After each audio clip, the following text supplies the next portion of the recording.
What's up, everybody? Welcome to episode 11 of Breaking Bats presented by Not For Long Media. I'm Brian O'Grady. With me is my co-host, Justin Ayers. It is 10 o'clock in the morning in Japan, nighttime over there in the United States for Justin. Justin, what's going on, brother? I'm really good, man. We got a lot of cool stuff to talk about, and then obviously we have a great interview coming up later. So I'm really happy for it. Yeah, this week we have Red Sox reliever Matt Strahm coming on. Cool interview. He's an awesome dude. I was with him in San Diego. Now he's in Boston. Really good reliever. Cool little backstory, different backstory with him. He's from North Dakota. So just a little bit of a different path there. And, he did really work to get where he is now. So an awesome interview. We look forward to that. But before we get to that, what do we got going on? We got a couple things around Major League Baseball. The big one, it happened on Sunday Night Baseball. Angel Hernandez, the umpire, had himself a night behind the plate during Sunday's Phillies and Brewers game. It was the bottom of the ninth. Milwaukee was up 1-0, and Hernandez rung up Kyle Schwarber on a 3-2 pitch, well off the outside corner. And Schwarber had enough, and he let Hernandez know that he was not too happy with the call. I looked, and thankfully, Schwarber was not suspended for his massive blow up there. But that wasn't the only bad Hernandez call on Sunday. My personal favorite was there was a pitch to Gene Segura with the bases loaded, and it was 6.5 inches off the plate. That's a season high.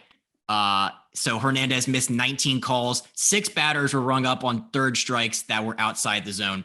But this is not just an Angel Hernandez issue. I feel like a lot of times we see around the game of baseball umpires making brutal calls behind the plate. Obviously, I think back to Joe West, who recently retired. He was pretty well known for that. But Brian, do you foresee an automated strike zone getting a little bit closer now that we have these kind of massive umpire blowups? I don't know. I hope not. Honestly, I get as mad as anybody and as frustrated as anybody out there about missed calls or bad calls, but it's something about an automated strike zone just doesn't seem right to me. Angel Hernandez, that was an absolute debacle. I mean, that there's no other way to put it. He screwed Schwarber he rung Schwarber up on another call. I don't know if it was the bat before that or if it was just earlier in the game. A similar pitch, a little bit closer to the strike zone, actually, but a ball nonetheless rung him up. So Schwarber, he wasn't happy about that one right there. And then obviously that situation, man, they're down 1 run. Schwarber's facing Josh Hader, who's arguably the toughest lefty in the game. Schwarber's a lefty. So, it's a battle right there. And as a left-handed hitter, when you're facing Josh Hader, I've only faced him once in spring training, but that angle that he's creating, you're looking in a certain tunnel, basically. So the ball has to start because he's coming kind of from the side. The ball has to start at you or almost behind you, depending on how you're set up. Otherwise, it's probably going to run off the plate, or you're going to chase that slider that's starting away and ending up way away. So Schwarber battles to 3-2 and takes that pitch that is off the plate. And that's the one that you're saying in your head, if he puts 3 fastballs perfect on the outside corner, I mean, good for him. That's almost impossible to do anything with in that situation. So Schwarber does an unbelievable job, lays off of it, wins the at bat, and still gets rung up. And as a hitter, there is just nothing. I mean, that was what he did is just the perfect pure reaction. That's what it makes you want to do right there. And I felt bad for him. I was actually watching it on Sunday Night Baseball here, and I've been in that situation, and it sucks. And Angel Hernandez is notorious for his strike zone. He's bad both ways. It wasn't a Schwarber thing, but that's what Schwarber was also saying. He's saying, they're bitching about you. We're bitching about you. That means you stink. It's not like one team is saying you're doing great and the other team is mad. And in terms, I don't know, the automated strike zone, man, there's going to be weird things with that too. I I like the humans behind the plate doing it. And for the most part, they're good. They are good at what they do. You see the and I follow it on Twitter. I'm sure you do the umpire, the scorecards or the audit, whatever it is. For the most part, they do a good job. They do. And they are gonna miss. It's part of it. But I don't really have an excuse for Angel Hernandez. It's been going on for a long time. It seems like it's not changing. It hasn't changed. So that's tough. But I'm not in favor of an automated strike zone. Long story short. Yeah, I mean, I absolutely understand what you're saying, but I feel like there comes a point where players are just going to finally have enough. I get the human element where, sometimes the call works in favor of your team. And when that happens, you're okay with it. But when it's consistently against your team and you're not getting the calls, and then you get pitches basically in the other batter's box being called for a strike. And you're right, Hernandez has had a multi-year track record of this. He's almost become like a meme or like a joke of just like, somebody airmails it behind the catcher. Well, Angel Hernandez would have called that a strike. Like that's where we're at right now with this guy. And I don't know if you saw the video post game where the fans in Philadelphia were letting Hernandez have it as he was in his car driving away. And it's a very funny, like Delco Philly guy screaming at him, "Hernandez, you stink." And Hernandez is in his car just like smiling ear to ear. This is a man who does not care that he is the worst at his job. And I tweeted it. Nobody else is allowed to be that bad at their job and continue to have it. Maybe weather people, but that's about it. It's pretty bad. Yeah, that video is hysterical. It is so it has to be a guy from Delco, first of all. Good call. But it is so Philly. The way he says it and his act, like what he says, Hernandez, you stink. And I don't like you. Like I saw that. I was dying because he didn't say anything like bad. I just thought that was so funny how he said it. But yeah, I don't know exactly how it works with the umps, but once you're there for a little bit, it's like the damn Supreme Court. You're just there. Like there's no getting ready, man. So obviously that's what happened with Angel Hernandez. But the automated strike zone, yes. Players, I don't know. I think it would be split. I think it would be 50-50, honestly, between players who would favor the automated strike zone and players who would want umps there, because you do build relationships. A lot of them are good dudes. A lot of them are good umpires, but nobody cares. That's the thing. The umps, when they're good, nobody cares, or you don't hear about it because that's their job. You shouldn't hear about them. You know what I mean? They're an important part of the game, but they shouldn't be talked about by fans or players or anything like that. That's when they're doing their job well. You see the scorecard after the game and you're like, holy shit, he was 98% or 99%, then you're like, that's awesome. But in the game, you don't even realize those are the best umps.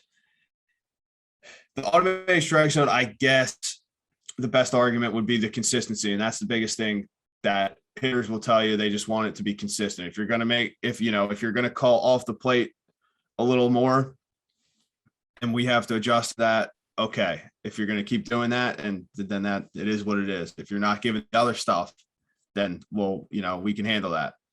So I guess that is the biggest argument for it there. But I do also think that it's going to, and I think we've seen it in the minor leagues or wherever it's done it already. There's going to be some pitches that would never be called a strike by a human umpire, called a strike by the automatic strike zone, whether that's the curveball that's ending up like in the dirt, but is crossing at the right spot. Or I saw a clip, I think it was Charlotte, the White Sox AAA. Guy got rung up. The catcher was set up outside and almost dove back inside, and he got rung up on it. So, the catcher, it didn't look good, but I guess in the automated strike zone, it was crossing the right spot. So I don't know. I hope that doesn't come to that, but would I be shocked if it does? No, I would not be shocked, especially because of you see how fired up it can get between umps and players. So if they want to take the blame off the umps and say, hey, this is the automated strike zone, then I guess they have an excuse there. But I don't think the umps want it either. Right. And I feel like even if we do have that automated strike zone, and the automated strike zone, let's say it bats at a clip of like 96% effective, or 96 or like 95, 96 across the board throughout the entire game, that would just be head and shoulders above. I think Angel Hernandez gets about 77% of his calls right. And that's like 10% lower than like the umpire average, is I think is like 88%. I might be a couple off there, but you can't have a single human umpire transcend the profession of being an umpire and rise to the level that Angel Hernandez does. I mean, like you said earlier, this is a teacher that has tenure. This is somebody that is just lighting up cigarettes indoors because he knows he can't get fired. That's the level we're at right now with Angel Hernandez. And I kind of would like to see the automated strike zone. So it's tough. You're not wrong. You're not wrong. We'll keep it moving right along. So the next big story around the game of baseball was Saturday in the Bronx during the Yankees and Guardians game.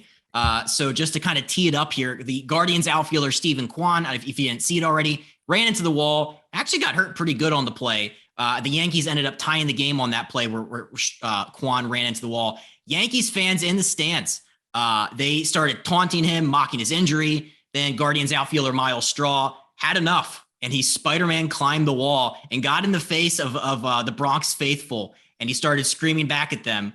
And then on the next play, the Yankees hit the game winner into the outfield. But then the fans just started throwing full cans of beer, trash, really dangerous objects at the Guardians, and it became a whole scene out there. But I mean, I don't want to say this is par for the course for Yankees fans, but I don't know. I feel like, and I think Miguel Strahm said it best. He said they're the worst fans in baseball, worst fan base. I feel like it was like worst fan base ever or something. Yeah, worst fan base on the planet. Yeah. So when you saw the actions of everything going on in the Bronx, we were talking about this earlier. Did you think it warranted, first of all, a Spider-Man climb and a face-to-face? Would you ever do that if a fan said something to you? First reaction was typical, like, not surprised. This is my Philly bias coming out too, hand up Philly, New York, whatever. At first I figured that they were saying a bunch of shit, and probably, especially guys who are drinking and stuff at the games, it can get rowdy. They say things that'll, piss you off, things that probably cross the line. And it comes with the territory. For the most part, it comes with the territory. Is there too much? For sure. Chirping a guy who just ran full speed into the wall, you would think that people would draw the line there, and probably not, at least until he was okay and staying in the game and stuff. Maybe not talk shit to, maybe like be nice to him or not say anything until he stayed in the game. And then you can say something, whatever. That'd be kind of funny. But I seeing the fan angle of the video where it's right, Straw jumps up there and it's right in his face, and he's saying, hit me, motherfucker. That's not a great look. It's not a great look. And just from what you're hearing, what I was hearing from the fans during that, it wasn't as bad as I was assuming it would be. So I'm finding myself to be not on the side of the fans, but a little more towards that side than I originally was. It's fans can piss you off, especially in opposing stadiums. That's part of what makes it kind of fun. Like Jock Peterson, if you saw that clip of a guy yelling at him while he was hitting, calling him a pussy, and then Jock hit another home run. So that's always that's a good one. But you got to learn how to deal with it. You got to learn. New York's a little tougher, like Philly would be. I found it best to play back with them. If they're going to be really on you all game to, figure out something to mess, go back and forth with. So it keeps it lighter instead of them just hating you, or they'll respect you more because you're messing with them or whatever. But back to the story. It's the fans probably I guess they crossed the line slightly by, saying something to Quan while he was banged up. Strahm is defending his guy, which is great. But would I ever climb the fence like that? And no, it's just not a good look. Nothing good can come of it. There's nothing good that can come of it. It's what if the fan punched him while he's hanging on the fence? What if the fan was all drunk and thought it was a good idea to, hit him good? That it's just, then what?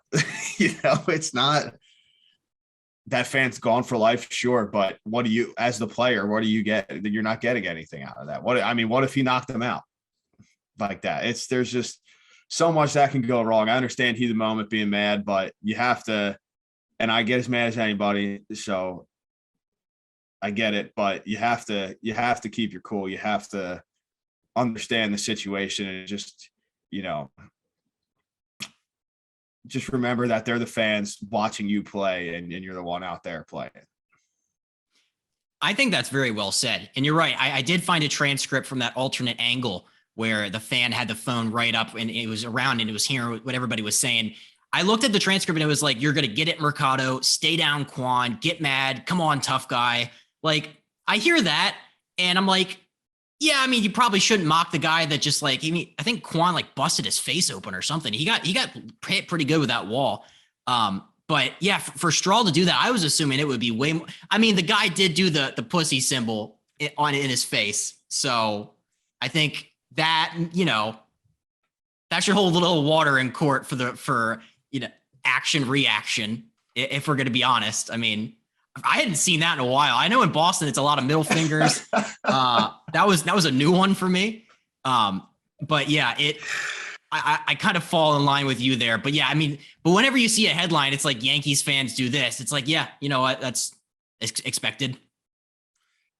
Yeah, exactly. And that symbol, and John Boy was talking about it, and so was KFC from Barstool. I was dying. Who does that? Exactly. It's so true though. Who does that? What makes you want to do that? It is so stupid. But yeah, I thought I guess when he said stay down or whatever, I don't know. I'm all for players protecting players, and I'm all for a lot of the times fans from opposing stadiums being annoying and saying dumb shit, which most of the time is fine. But I think Strahm needed to keep his cool a little bit more there, but I do get him protecting this guy. But what happened after that, when the game ended, after the Yankees walked off with the fans throwing beer and stuff on the field, that can't happen ever. I don't get that at all. I watched John Boy's video of it, who's obviously a Yankees fan. I thought he said it really well. They just won the game. They just walked off. Gleyber Torres, who's struggled for the last couple years, has a great walk-off, a great at-bat off Emmanuel Clase, who's nasty. And they win the game. They come back, win the game. And instead of celebrating that, you're throwing beers and whatever at players from the other team. It's terrible. There's no excuse for that. I hope if they find the people who did that they're never allowed back in games. Honestly, that can't happen. There's no room for that in any sport. The Cleveland players, again, Mercado and Strahm probably should have ran off the field right away too, but doesn't give anybody an excuse to throw stuff at the players. And it's bad when the Yankees players realize what is going on, Judge and Cole and Stanton, and they run out to right field and are telling the fans to stop. So that part more so than the other part is when I was like, what are we doing? That can't happen. Just bottom line, can't happen. And one last thing on this, you're right. I feel like that's not being talked about enough. The fans throwing projectiles at the Guardians outfield. I remember as an Orioles fan in 2016 in Toronto, a one fan threw one beer and he almost said it was Hyun-Soo Kim or something for the Orioles, and that was a huge deal. But if you looked at the video, it was just a parade of things being thrown, and I feel like we're not talking about that aspect enough as a society there. So not a great look for fans in the Bronx, but yeah, you're right. They won. So it's like, why are you doing this? If it was the other way and the Guardians walked them off, I'm not going to rationalize that, but it would make more sense in that situation. So yeah, just a bad look all around. But I did want to end on one lighter note. Miguel Cabrera had his 3,000th hit over the weekend. He was the 33rd player all time to join that 3,000 hit club. And he's the 7th player ever to have 3,000 hits and 500 homers. When you think back to the illustrious career of Miguel Cabrera, what memories and what things kind of stand out for you? He's just one of the best there's ever been, man. He is such a good hitter, hits the ball all over the field. His hit spray chart is a thing of beauty. And obviously his 3,000th hit, he went the other way, ground ball the other way. There's not, that's in today's game, that's kind of almost lost its place, but not if you're Miguel Cabrera and hit over 300 every single year. So he's phenomenal. Love watching him hit, love studying how he hits. Personal memories of Miguel Cabrera. I remember when he was when I was that young and he was that young playing in the World Series with taking Roger Clemens opposite field after getting brushed off by him. That's one. The intentional walk that ended up not being an intentional walk. He hit a single to center. That was against the Orioles. Yep. Yeah. To have the balls to do that is like next level. I mean, they're just doing like to be in there and be ready to hit and be thinking if he leaves this one anywhere close to the plate, I'm going to try to hit it. That takes a special guy for sure. So he is a special guy, but then the one I'll never forget this. I think I was in high school, maybe college. I forget, one of the two, but he was ESPN game, Tigers versus the Yankees. And in the 9th inning, he had a battle with Mariano Rivera that ended with Miguel Cabrera hitting a homer to tie the game. And it was just one of the best at bats, if not the best at bat I have ever watched in my entire life. It got us probably like 10, 12 pitches. And Mariano's throwing him the cutter the whole time, and Cabrera, this deeper into the at bat, just fouls like 3 of them off in a row, right into his shin, like each one cutter inside, and he just smokes his shin. The last pitch, same exact pitch, but Cabrera, instead of doing his normal stride, he totally strides open, like opens his foot towards left field, expecting that cutter again there, and he hits a homer to left field. So just the adjust to tie the game. So just the adjustment right there off of obviously the best closer of all time. It's such a good at bat. I got to go back and watch it again, but he is just a truly a great hitter, power to all fields, uses the whole field, has done it for such a long time. And man, happy for him to get 3,000. He seems like a good dude and just a great hitter, man. Absolutely. And when we talk about the 3,000 hit club, it's probably going to take a little bit until we get another member into that. I was looking, and the only active players with 2,000 hits, but fewer than 3,000, is Robinson Cano, who's 39, Yadier Molina, who's retiring, and then Joey Votto, who's 38, and he still has 965 hits to go.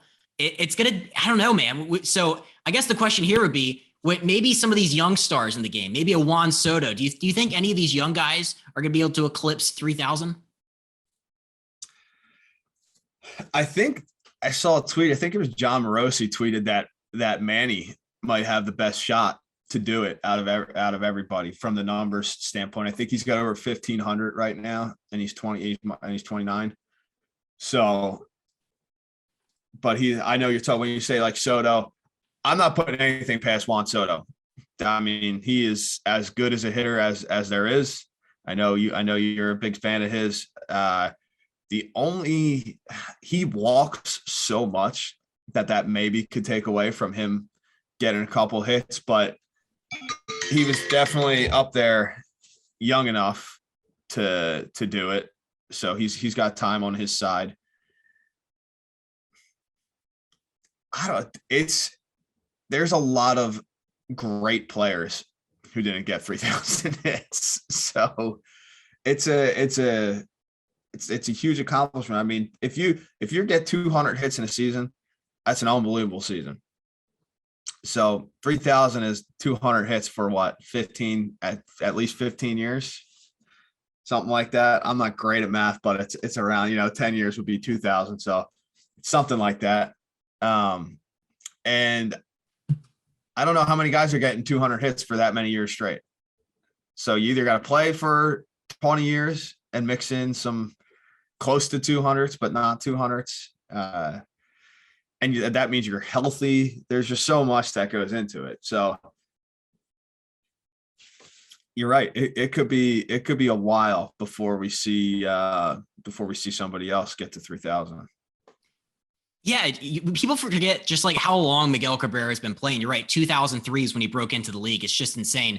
But yeah, my money is on Juan Soto. 500 hits and he's 23 right now. So if I'm going to put my money on one, he's my guy. And then there's a couple other guys like Ozzie Albies has a lot, and Freddie Freeman and some of these guys are a little bit older, kind of in that zone. But yeah, we are kind of spoiled with like Pujols and Miggy and all these guys kind of within like the last 5 years getting 3,000. So yeah, we were kind of spoiled in that regard. Dude, so he's been playing for 19 years. Like, you also have to want to play for that long. All these guys you're talking about now are going to be so rich when they're, when you talk about Soto, he's going to be so rich when he's 26 or whatever it is. But what's the incentive other than chasing numbers for him to stay around until he's 39 or 40? If you don't have a family or other things you want to do, but it's a long time to do that, so he won't need money. He won't need, he's won a World Series. So, you need to play for a long time, and there's a lot that goes into it. So it'll be interesting to see where Manny ends up. Obviously Manny's been great. He's off to a good start this year. He's got that contract where he's tied in San Diego for, a long time. But if I had to bet too, I think you're right. I think I'd be taking Juan Soto. He's tough to bet against. My guy. Well, that's all I had. Let's kind of tee up our interview for this week. Yeah, so Matt Strahm, like I said, Red Sox reliever, off to a really good start this year. Man, just a cool story. I didn't even realize some of his story. We met playing for San Diego. He was hurt a lot last year. He's coming back off a knee surgery, but we just kind of clicked right away and have a good friendship. But I know you enjoyed it too, because the story of the North Dakota thing, there's not too many guys coming from North Dakota playing in the major leagues. I don't know the exact number, but it's not a ton. I loved when he talked about going back home from winter break from JUCO, and all he did was throw baseballs into a brick wall. And that's basically what set him on his path to becoming what he is today, was him by himself throwing a bucket of balls into a brick wall in North Dakota every day. Absolutely. Yeah. I think he said that he was throwing them against the wall to the point where all of them were deformed. So yeah, you hear about all these guys in the throw-in programs and the weighted balls and all this stuff to get your arm. I think he added a crap ton of velocity in the meantime, just from doing the wall thing. But yeah, I feel like I saw it was like the only player from North Dakota that was active at one point. I don't know if that's still the case, but yeah, it's just one of those states that you don't even think about in terms of like baseball powerhouses. And for him to get to the levels that he is, I mean, primetime reliever for the Boston Red Sox, that's pretty good. So yeah, it's an awesome conversation. I'm glad we had him on. Yeah, and with that, we'll send it right over to our interview with Matt Strahm, Red Sox reliever. Joining us today on Breaking Bats is Boston Red Sox reliever Matt Strahm. I met him in San Diego. We're teammates there. Just kind of hit it off right away, and now here we are. He's currently in Tampa, getting ready to play the Rays at the hotel I stayed at a bunch there in St. Pete. What's going on, Strahm? How you doing, buddy? Not much. I'm doing good. How are you? Just living the dream here in Japan, man. Just got done a game not too long ago and just hopped right on here and talk to you and JA for a little while. Right on. What time is it for you right now? It is 11:30 p.m. Oof. Grinding. Yep. Just grinding. Just grinding. Dude, here the Saturday games are the worst because we play night game tonight and then we play at 2:00 tomorrow. So it's like the night to the day, but it's not 2:00 don't sound that bad. Yeah. We don't do show and goes here. We don't do no. that doesn't fly in Japan. So be on the field bright and early. Oof. So Oof. Full pitchers are a little game. different.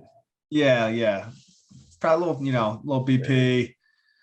Yeah. The whole thing. It's really not that bad, but it makes the 2:00 game much earlier than it probably would be in the United States, Right. No, I feel that. But pitchers, man, I'll tell you what, pitchers, especially starters here, have a pretty good life. I'm not gonna lie about that. They don't they only pitch once a week?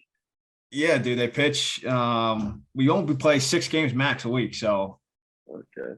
And then the other games, dude, they don't. I don't know if it started with COVID or if it's always been that way, but they don't even stay for most of the games that they're not starting.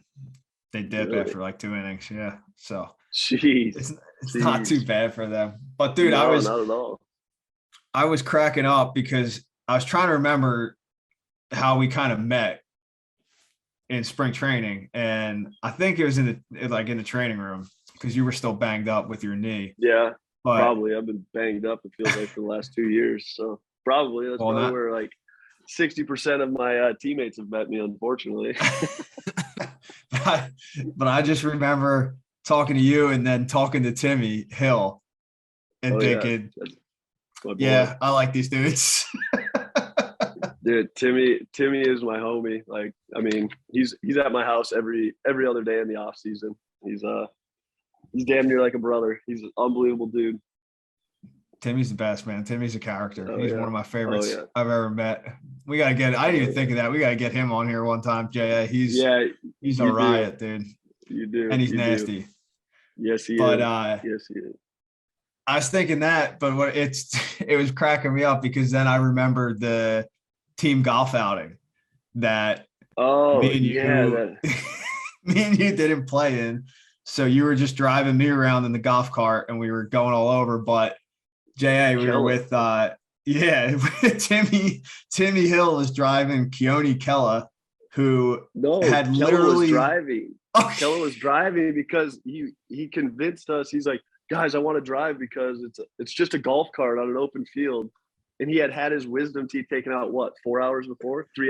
Dude, literally just got his wisdom teeth out, gauze and everything in his mouth. Yes. Yeah, it was, but yeah, we somehow let the guy that was 3 hours removed from anesthesia convince us that he could drive the golf cart. That was that was a good day. I totally forgot about that though, and I just started cracking up thinking about Keone with the gauze in his mouth, rolling around the damn golf course there.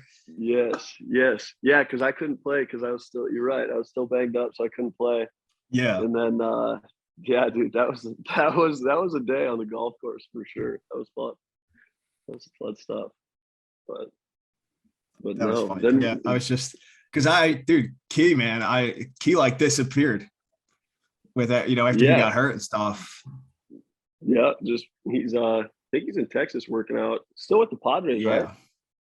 I don't believe. it's a good question, man. I'm not sure, but I that remember dude's he had an nasty too. option. Yes, he is. Kitty. Yes, he is. Good old Key. There's another guy right Yeah. there. But what's doubt. how's Boston? I mean, we'll get more into it in a little bit here, but how's the change been from San Diego to Boston so far? I mean, it's everything's new, but sometimes new is good, and it's a breath of fresh air. And I'm loving every minute of it. This organization is top notch. It's only the third organization I've been a part of, but yeah, I mean, it's unbelievable here. It's I talked to some players before I signed here, Mitch Moreland, Garrett Richards, about Boston, and they said how much they love the training staff here and how attentive to detail they are. And with my knee history and all that, kind of sold me on that. We get here, we have 10 trainers, bro. Wow. We essentially have That's a a trainer to every 3 players. It's unreal. Like, I mean, you walk in that training room, you're never waiting. I mean, you know how it is sometimes in a big league clubhouse. You got one trainer running around taking care of like all the injury history from yesterday, and then you got another one taking care of COVID stuff now, and then it's like there's only 2 guys to help 13 pitchers and 13 players. It takes a bit, but here it's unreal, dude. I love the staff, love everything about it. And it's Boston, dude. Like, you can't like I mean, every time I grab that hat out of my locker every day, it's like growing up, there was a New York Yankees hat and then the Boston Red Sox hat. Like that's what you knew as baseball as like an 8 to 10-year-old kid. And now I get to put it on every day when I go to work. It's kind of sick. Yeah, dude, that's awesome. And you're starting to feel pretty healthy now too. Yeah, I mean, you look healthy. So first day, Fenway, our clubhouse has lunch area, and I ran down the stairs the second day there. I ran down the stairs and I turned to someone. I was like, yo, I haven't done that for like 2 years. I'm like, I'm feeling good. I can run downstairs again. So no, everything's feeling really good. Getting back to, I'm damn near 100% back to normal, and it just takes time. Yeah, man. Well, I'm pumped for you. It's good to see you out there doing your thing, being nasty and healthy again. So can't wait to keep watching this year, but yeah, take it back. Go ahead, JA. Let's go ahead. What? No, I was going to say, I see you dropping nukes over there too, doing your thing. Working on it. I've hit the wall quite a few times. I don't know where my power has all gone, but hopefully. Well, are you thrown off from kilograms and pounds, or you're not lifting the normal amount because you're not translating it right, or what? Yeah, man, that must be it. It's just throwing me off that little bit. I really, seriously, I'm about, I don't know, a collective 2 feet from another like 4 or 5 home runs. So yeah, I know it's been really tough. And just make sure you're standing on second when it goes off the wall. I did. Okay. But I pimped one hard. And it hit the top of the wall, and I could not. I still can't believe it. I still don't know how that was not a home. Like, I don't pimp. I don't. It was one. It's one thing when you hit it, and it's just a reaction. Like, you just feel it. It's no doubt. So I did that, and then it hit the top of the fence. So I don't really another hand up moment for me there. Blew that one, but doubles work too. I wasn't on first base. Whatever. We'll figure it out. Don't get caught there. Yeah, trust me. You need doubles. Singles. Yes. Yeah, I mean, singles are good too, but doubles are way better than singles. Exactly. Especially for me. No doubt. But go ahead, Jay. Let's take it back to Strahm in high school and his little interesting backstory. High school. Yeah, well, actually, really quick, my favorite thing that Brian does is he plays most of his games in a dome, and he'll tweet out a clip where he hits the wall. He's like, the wind was blowing in. That's always my favorite thing. I don't know if anybody else gets a kick out of that or really understands that, but I do, and it makes me happy. So please keep doing that every time you hit the wall. They got the AC units turned up in there. Yeah, I think that joke got lost in translation for some of my Japanese followers, but I thought it was pretty funny. Thanks, Jay. That's a good one. I appreciate it. So that's all that really matters. But yeah, man. So yeah, I was going back and I was looking through a bunch of your stuff, and you talked about in high school, you always said that you were like the third best pitcher, and you said that there's two guys ahead of you. They threw way harder. It's so interesting that level of self-awareness that you had, even at a young age. Like what, like even back then, like what did you possess that those other guys didn't? Like what helped you get to the next level, going from being the third best pitcher to where you are today? Yeah, I mean, obviously the advantage of being left-handed helps a lot, but I think it goes back to what you said with like this self-awareness. I knew out of high school I mean, it's not that I didn't dream of playing big league baseball in high school, but it was like self-awareness. I dreamed of playing Division I baseball before Major League Baseball was like a real goal, and so I knew I needed to play as much baseball as I could. And being from North Dakota, obviously our season's not as long. And so my main goal was to go as far south in college as I could. And I had 2 offers out of high school, and one was an NAIA in North Dakota, and then the other was a junior college in Kansas. And Kansas is much further south than North Dakota. So packed my bags and went there. But, I think it's something I've always wanted to do. And there's a lot of work I needed to do, and I just put my nose to the grinder and I did it. That's so funny. You talked about going even further south. And we'll talk about that, but just like growing up in North Dakota, you mentioned that the baseball season there it's so much shorter, obviously, because the winters are so brutally cold there. Like in your mind, when you're growing up there and you're like, I want to go further south, like what was like the ideal? Were you thinking like SEC country? Were you thinking like a big name school down there? Or like, what was kind of your mindset when you're trying to pick a spot to go? I mean, my dream school ever since I was like 10 years old, my childhood bedroom was painted crimson and cream. I wanted to go to OU. I wanted to play for the Sooners, and that became a possibility, but I ended up passing on that to go to Nebraska. So it was my dream was always OU, and then I mean, grew up and my dreams changed 8 years later. I love that. Yeah. That's so funny that's my favorite college team. But okay. Yeah, I mean, so you go from that, you go to the Kansas for a tryout, I was reading. And then it's so funny, like the kind of the sequence of events that happened there. Can you kind of take us back to what happened when you went to the tryout and then what ended up happening after? Yeah. So it was like KU showcase. I think I paid like $250 to go to this camp. It was a 2-day camp. The first day was kind of like a combine setting where like, I don't know, we fielded ground balls from the outfield, threw them into I went as a 2-way guy, as an outfielder / pitcher. And like the first day was like a bunch of drills and all that. And then the second day we played a scrimmage, got to pitch 1 inning, and I got 3 at bats. I actually thought when I got recruited from the junior college that they wanted me to hit as well. That day I was 3 for 3 with 2 doubles that day. So I was like, I figured they let me hit.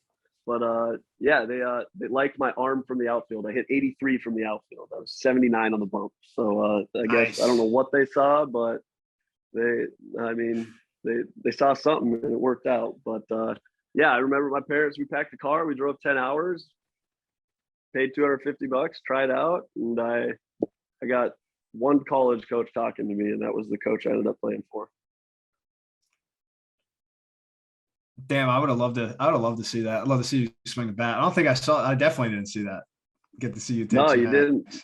No. 2019 though, I got a few hits. My first hit in the big leagues was a double off Wainwright.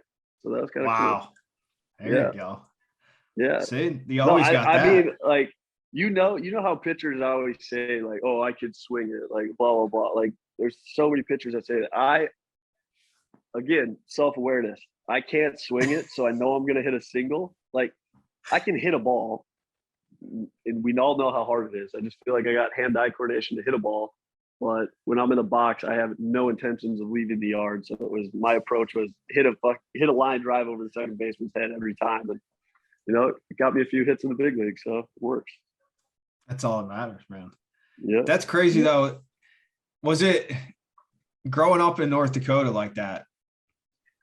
Yeah. Was it just hard? Did you think it was way harder, or you were at a disadvantage compared to other guys? from growing I up mean, in a obviously, small town like yeah. that? Like growing up, obviously, like I didn't really realize how big of a disadvantage I was at until I was about 13 or 14. In my travel ball team, we went and played in a tournament down in Omaha during the College World Series. It's called the Battle of Omaha, and we got there, and our first game we played the 18 and under Team USA. Yeah, and it was our Legion team.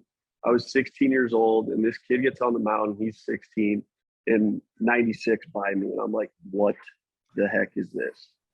Like, this is real life. Like, kids throw this hard? Like, no way.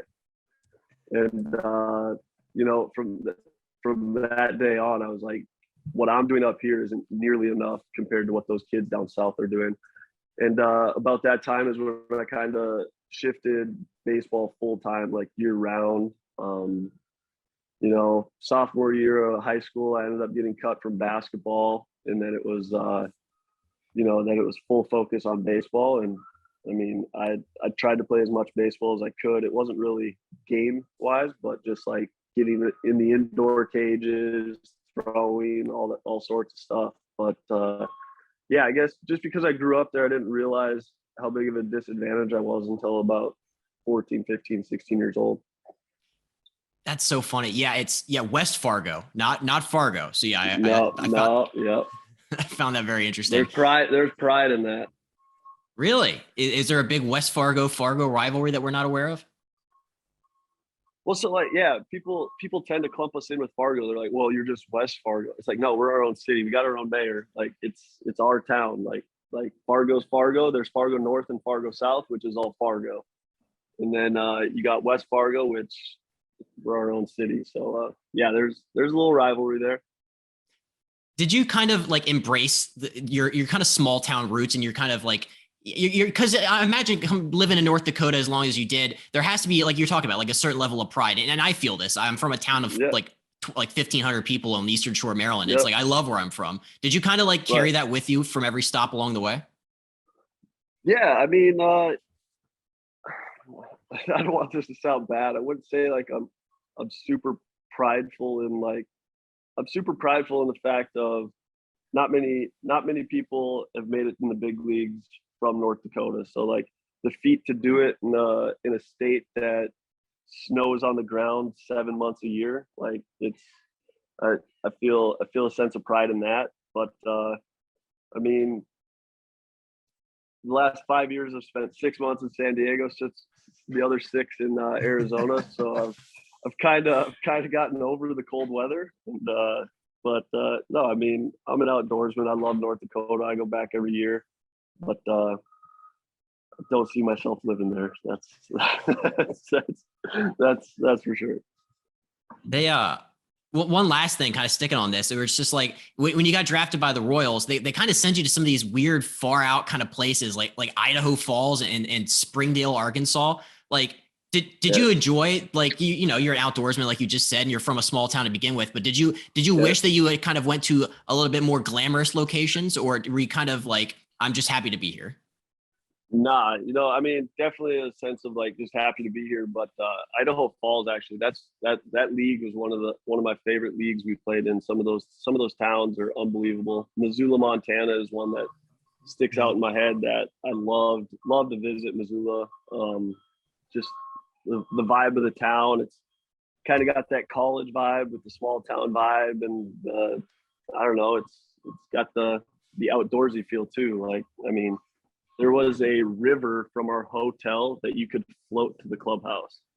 Granted, we only did it once because we got our asses chewed for doing it. It was unreal. Dude, that place is the best. Justin, that's the league I play at the Pioneer League. It's unfortunately not affiliated baseball anymore, but yeah, I was in Billings, and Billings was sick. Which one's the Osprey? The Osprey, is that Missoula? I think that's Missoula. Yeah, because that's the place that the river goes right by the clubhouse, right? Yeah. So we floated that thing like our first day in Missoula. We had a couple kids with the chuckers that had repeated the level, and they were there the year before, and they knew about it, and they're like, yo, like, let's run to this I can't remember. It was like this local grocery store, maybe like an Albertsons or something like that. And we picked up these little pool floaties, blew them up in our hotel room. We threw our clothes on our back, and then we jumped in the river and floated.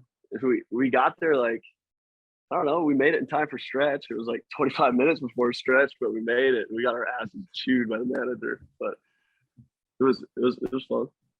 Dude, you got to. I didn't do it in Missoula, but on our off days in Billings, we usually floated the river, and it was most of the time was a lot of fun. One time I almost died because I thought I could go under a branch, and it didn't work out very well. But oh, buddy, yeah, that wasn't a great decision. But that league, man, it's I was born in Philadelphia, lived there for a while, and grew up right outside of it. So like being out that way was totally different for me. So I thought it was really cool. Culture shock, no doubt. Yeah. It's awesome. Other than some long bus rides there, but other than that, yes. But a lot of times too, man, it was, if you paid attention, it was beautiful. Like when we drove from Billings to Grand Junction or Orem, Utah, I'm like looking out at the mountains and shit. Like, holy, this is fucking wild. Yeah, Orem and Ogden, the backdrops to those fields are top 10 in baseball, in my opinion, with the mountains back there. It's unreal. Yeah, they're cool. And Missoula, we when I was in Billings, we won the championship, and okay, sick. we clinched the second half in Missoula. So it's University of Montana is there, JA. So we celebrated that night, and school was back in session there. So it was a pretty fun time in Missoula. Yeah, but I bet. Good times. I bet. Man, that feels like it was so long ago, dude. Long ago. It's unreal. Those were wow. Back before the days of like food being there for you and stuff. Yeah, at the clubhouse. 11 years. Dude, it's crazy. When you were excited that Nutella was on the spread table, it was like, yes, not peanut butter and jelly. We got Nutella. Hell yeah. It's like, I still love Nutella. I don't care. Still love it. Love it. When for you, was it in college or once you got drafted and were in the minors, when did you kind of realize that you could be pretty fucking good and really do this? Yeah, I mean, my freshman year of college, my coach will tell you he's been there now for like 35 years, but when I was there, it was probably like 25. And he'll tell you, I was the first kid in 25 years he told to go home, like that he almost cut. So we would scrimmage. Our junior college is weird. Most junior colleges play like a fall schedule against other teams. Our JUCO didn't do that. We just scrimmaged against each other, and our coach would do like rankings amongst our team. And we had 37 guys, 24 pitchers, some of them two-way guys. And the first rankings that came out, I was ranked number 23rd. The 24th pitcher hadn't pitched because he was in the hospital peeing blood from our conditioning test. So I basically took second place in a one-man race there. So it was oh my goodness. Yeah, and I remember he called me into his office one day, and he had the pitching coach in there that recruited me. And right in front of me, he asked him, he's like, "Were you drunk when you recruited this kid?" Right in front of me. Like, my junior college coach is ruthless, but he is brutally honest. That's all he is.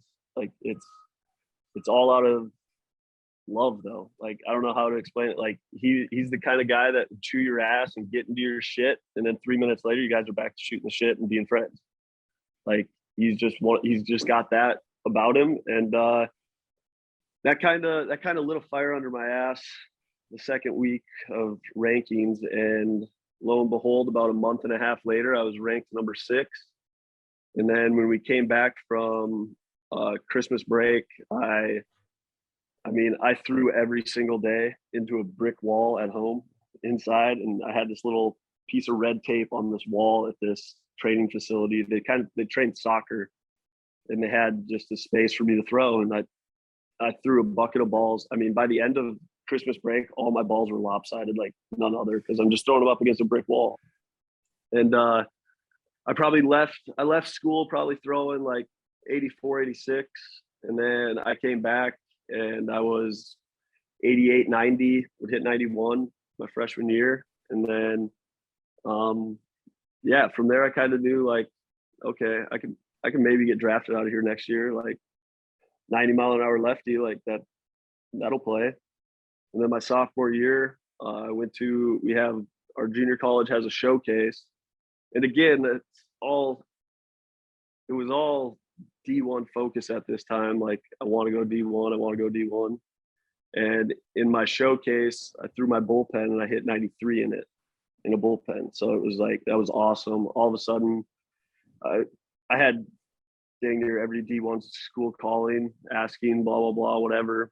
And then I would say the start of my sophomore spring, my first outing, I think it was like 26 scouts in the stands, college and pro. And from there, I kind of knew like, okay, like pro ball's a thing.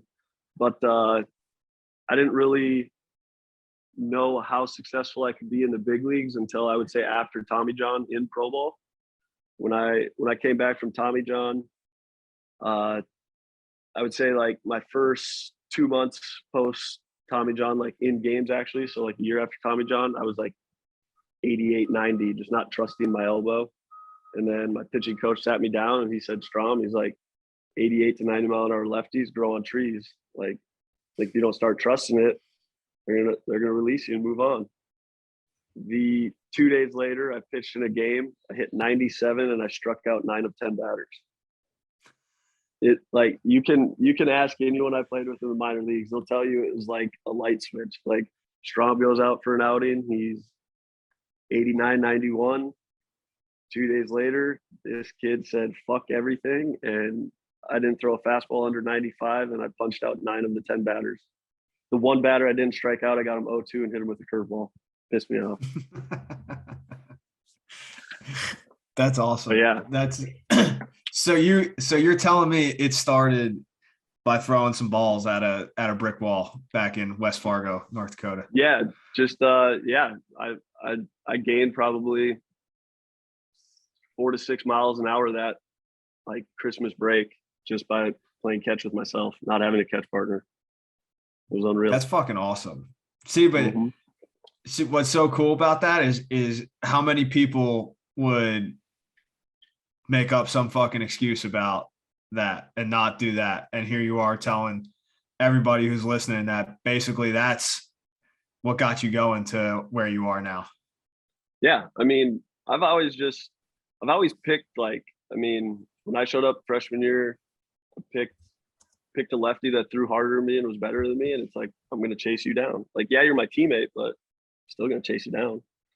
Like that's kind of what you got to do until, I mean, you know it too, in the minor leagues, you are competing with your teammates, which sucks, but it's part of it until you get to the big leagues. And then once you're in the big leagues, the only thing that matters is winning. If you're winning and doing your job, you're going to stay here.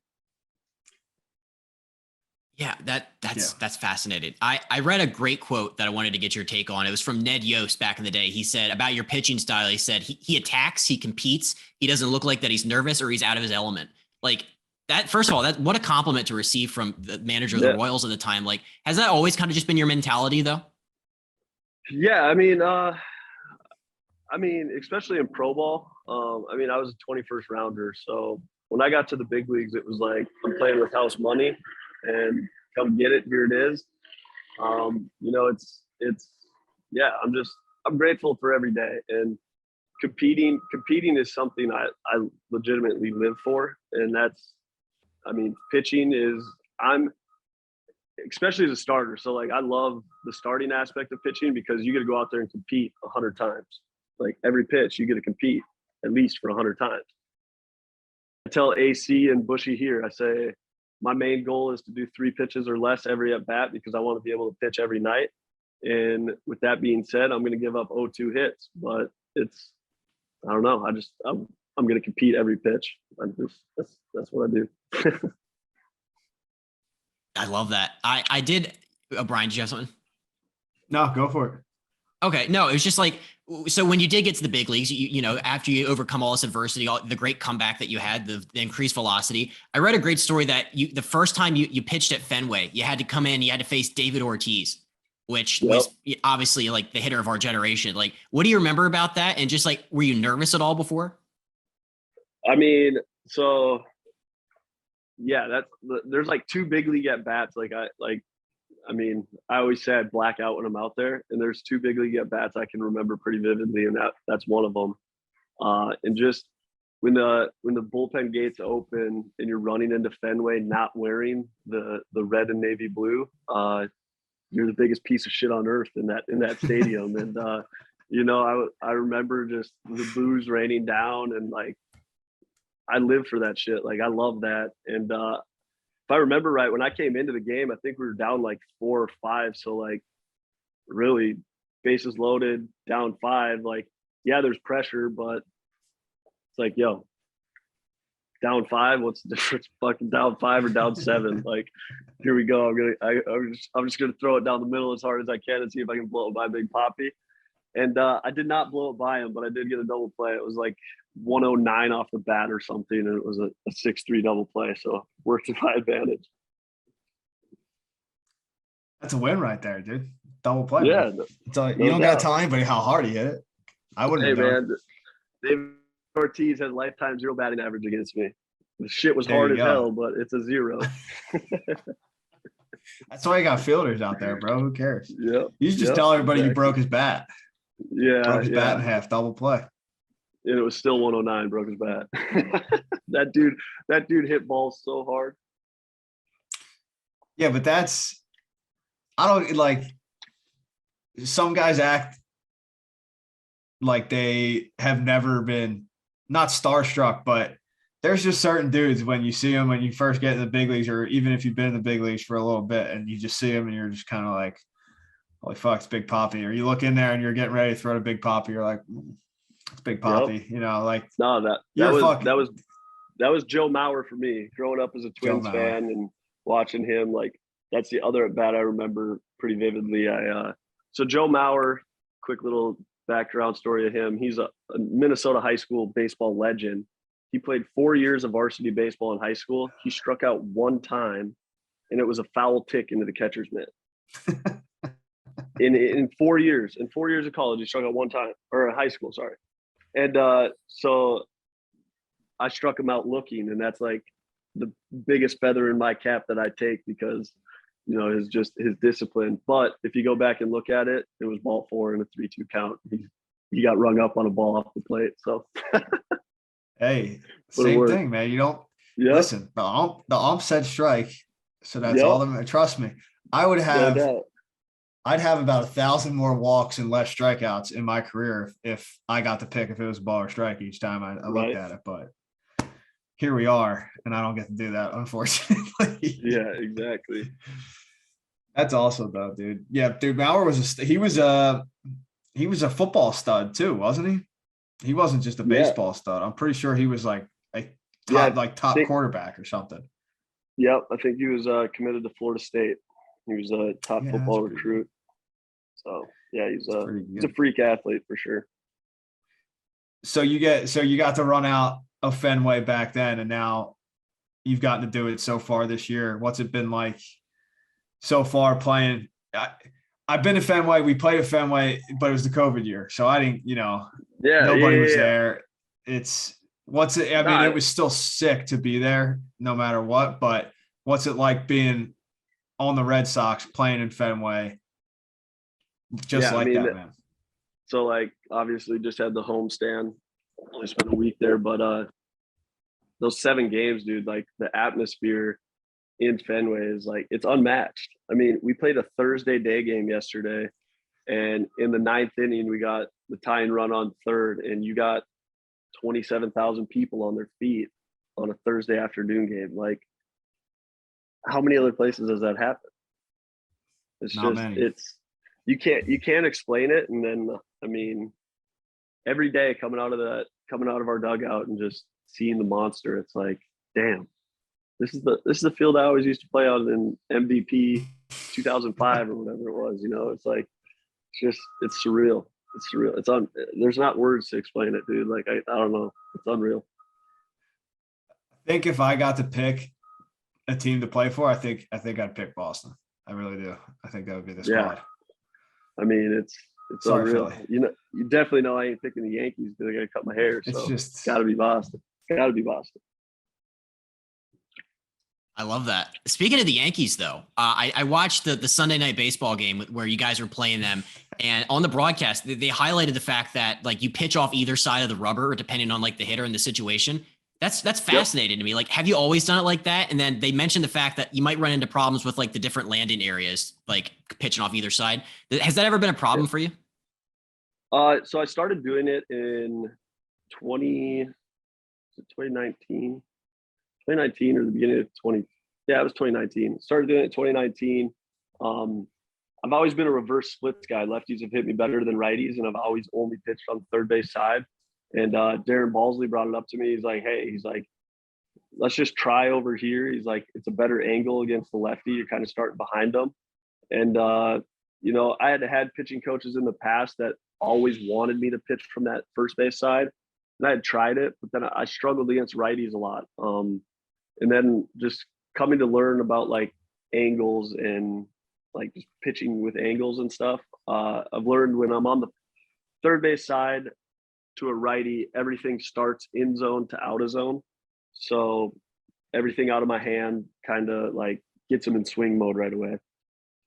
For a lefty, when I'm over there, everything runs back into a lefty for me from the right side. So they're seeing it longer. So now if I can get on the first base side, I essentially have like O'Grady would be looking back at me. He's got to look over his shoulder to pick up the ball, which I would assume is a lot more uncomfortable than being able to just square up and look at me.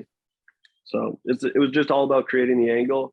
And then, I don't worry about a landing spot. I'm a reliever, so the mound's usually tore up by the time we get in there, and you just got to pitch with what you have. And it is what it is.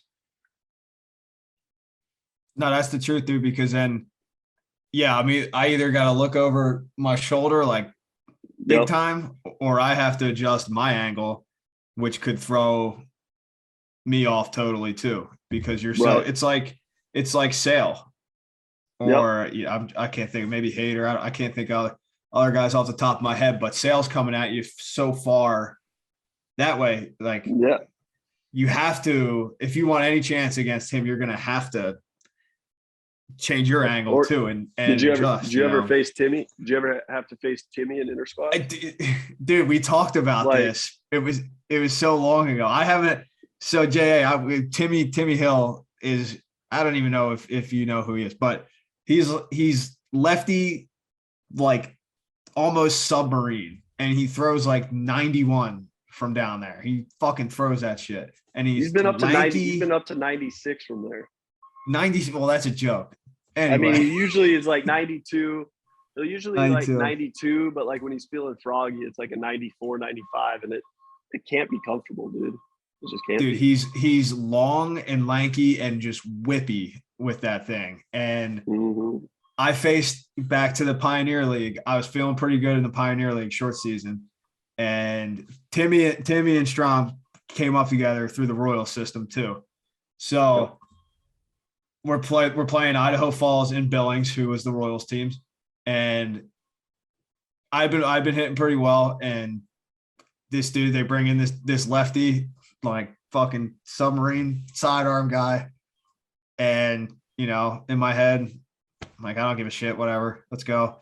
And proceeds to throw me 3 pitches. I didn't even like see them. Didn't even fucking see them. They were just like, I'm so confused. Strike out. Like walking back to the dugout. I'm like, who the fuck is this guy? And why the fuck is he not in the big leagues right now? Like, get him out of here. What was that? And he's disgusting. Wasn't there the next day. That was the only time I saw him, that one at bat. Fast forward to this spring, and I'm in the dugout watching Timmy throw for the Padres, standing there with Strahm. And somehow in my head, the dots connected. And I told him this story, and Strahm was like, that was absolutely Timmy. So that was the only time I faced Tim Hill, way back in 2014, but couldn't see the ball. So probably can't see it anymore either. Not at all. Being a lefty though, like, did you ever experiment with different arm angles? Like it's kind of the way you experimented with pitching off either side of the rubber? It's funny you asked that because about a week ago I just started messing around with it. Rich Hill's obviously a new teammate of mine, and I've admired the hell out of him and his career. I mean, I've used his name for the last 5 years in interviews when people ask me if I like starting or relieving. And I've always said if I have to Rich Hill it, I will. I'll pitch however they want me to, and then at 36, I'll come back and be a starter just like he did. And I mean, he's 42 years old, still doing it, and he's doing it by, you don't know where that arm is going to come out of. He drops down sidearm, he's over the top, he's in between, and he's just messing with timing and angles. And I started messing around with it about, say, like 2.5, 3 weeks ago, and I've just been throwing it in flat grounds. And I mean, you might see it this year. Bro, it's just another tool. I mean, why not? Or you say fuck it and scrap it. Exactly. And I play catch. Tim Hill's my catch partner, so I got enough visual experience that I think I'm a visual learner, so kind of pick up just for playing catch with him. Dude, great guy to learn it from. Rich Hill, shit, man. How old is he now? Still doing it. 42? 42 years old, 12 years of service, dude. Still doing it, bro. Still doing it. Yeah, that's another great story right there. But yes, it is. Yeah, dude, it's not fun as a hitter to have to guess which fucking way you're gonna go with your arm this time if you can figure that out. So that's not fun. But before we get to your cards and that hobby and everything you got going, my last question about the Red Sox in baseball right now is what's it like playing in that rivalry between the Red Sox and the Yankees?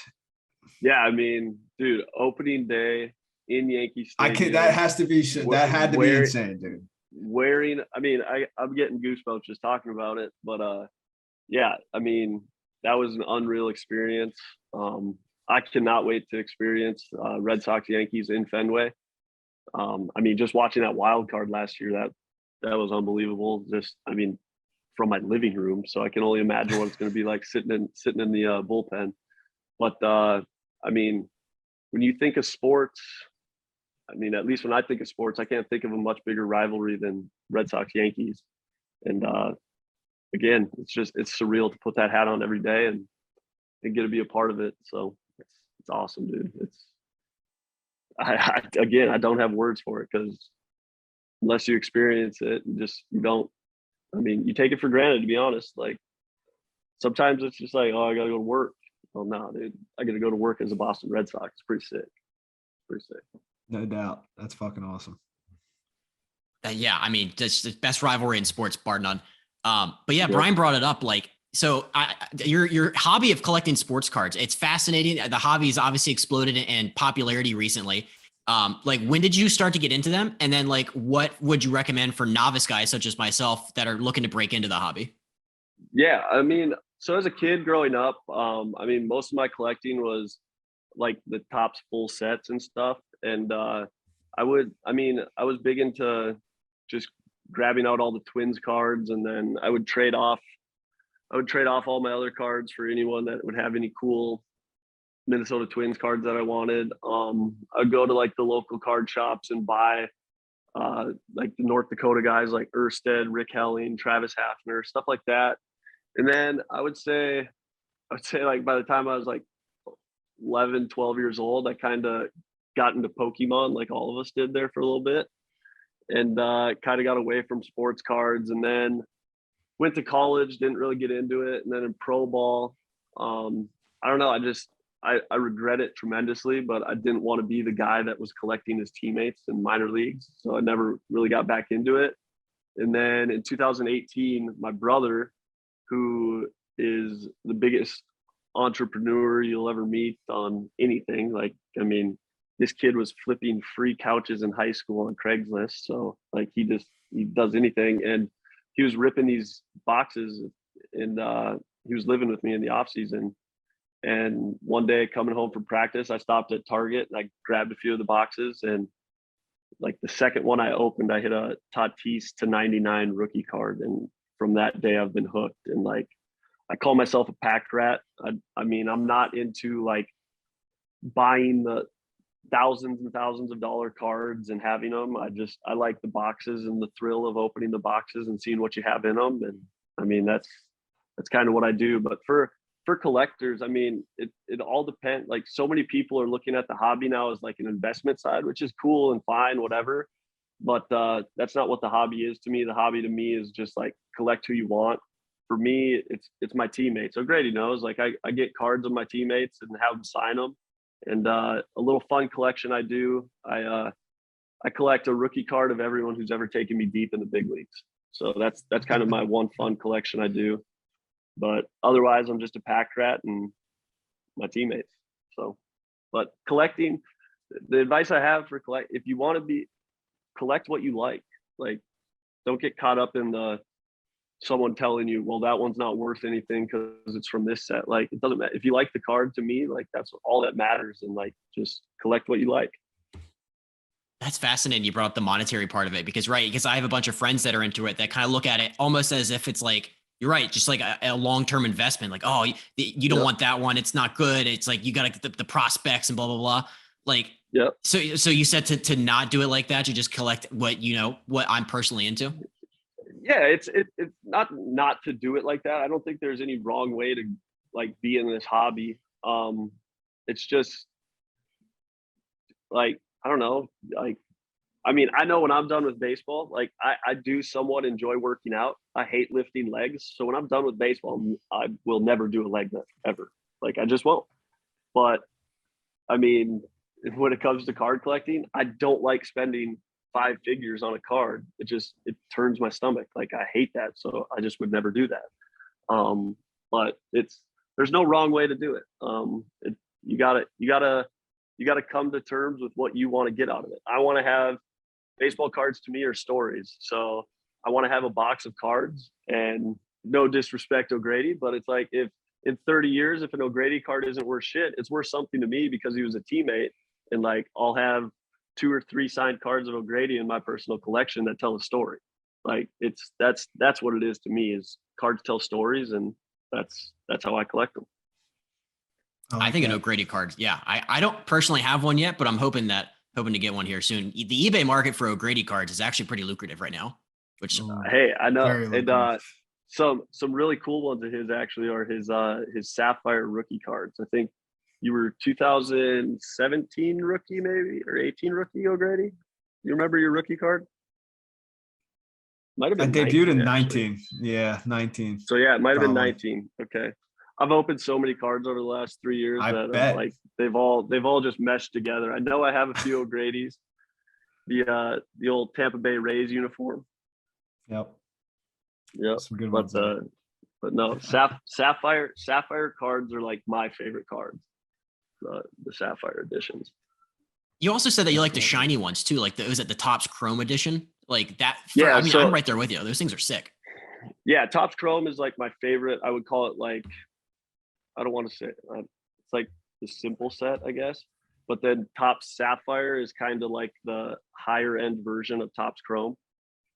So Topps Chrome is definitely my favorite product to open.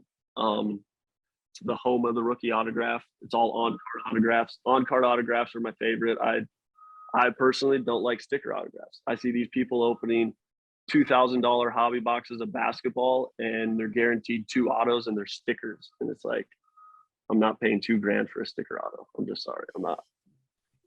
Like, it's a sticker. You mentioned your collection. Like, they said on the Sunday Night Baseball broadcast when they were doing like the rundown of facts about Matt Strahm, they're like, he has a spare bedroom in his house filled to the brim with baseball cards. Is it that expansive? Let's just say my wife's probably drawn up divorce papers once or twice over it. So it's she's got her Peloton in my guest bedroom, and there's been multiple times she can't get to it, and she's very frustrated. So there's before I left for Florida spring training, my brother and I did some sorting, organizing, and packing away. She'll come home to a spare bedroom that doesn't have many cards in it anymore, so she'll be happy this offseason. That's compromise. Very nice. Yeah. That's very nice. Yep, exactly. I love it. Yep. That's awesome, dude. Yeah, before we finish, we're gonna get you. JA is gonna hit you with the rapid fire before we get you All out of right. here. But All just right. thanks for coming on, dude. This has been awesome. And Of course, dude. Anytime. go ahead, JA. Hit him with the last couple questions. Yeah. So this is an interesting one. I've noticed the lettuce that you have. It's some of the best hair I've ever seen. But when was the last actual haircut you've had? And what would be the situation for you to have to actually like cut it off? Well, so like actual haircut as in like not a trim? Yeah. So blew my knee out like July 9th, 2017. So that would be my last haircut. I got a haircut that day and then went to the field and blew out my knee, and I haven't gotten a normal haircut since. Wow. That's commitment. Like when you're walking around Boston, does anybody, I know he doesn't look like this now, but does anybody mistake you for Johnny Damon?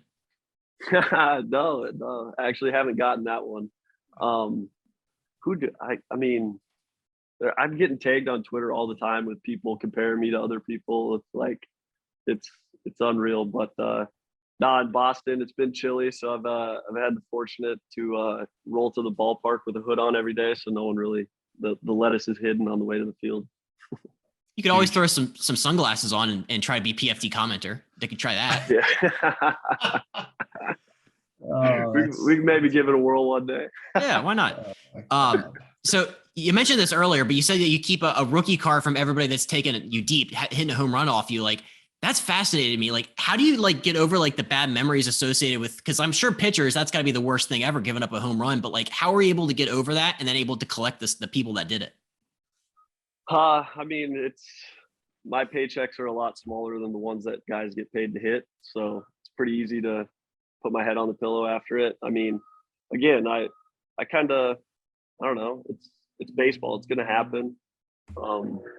Best to ever do it, have done it. So it's just on to the next one. And, again, it's cards tell stories, and my box tells a lot of stories. Like every time I pick up that Yaz card out of the box, I know this dude took me to the Bay as a walk-off. Like, damn, that sucks. And he took me to the Bay on a walk-off on a pitch I absolutely nutted. It hit my spot in his swing and miss zone, according to the analytic people.